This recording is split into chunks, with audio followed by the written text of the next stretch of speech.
চাই এবং সে অনুযায়ী আমাদের প্রস্তুতি এবং পরিকল্পনা চলছিল। আমরা সারা দেশ থেকে মনোনয়ন আহ্বান করেছিলাম যারা প্রার্থী হতে চায়।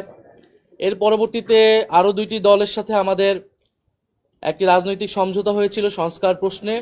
তখন আমরা বলেছিলাম যে আমরা 3টি দল মিলে যেই সংস্কার জোট আমরা একত্রে নির্বাচনে অংশগ্রহণ করব।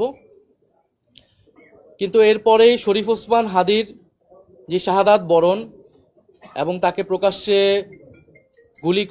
গুলি করার মাধ্যমে বাংলাদেশের রাজনৈতিক প্রেক্ষাপট অনেক বেশি পরিবর্তন হয়েছে।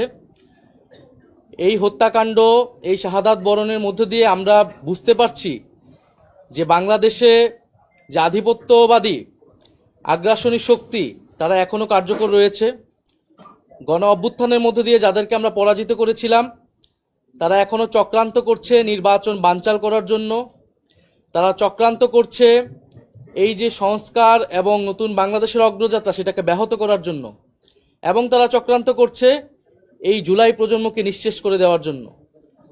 সেদিন ওসমান হাদির গায়ে গুলি লেগেছে, কালকে আপনার গায়ে লাগবে, পরশুদিন আমার গায়ে লাগবে।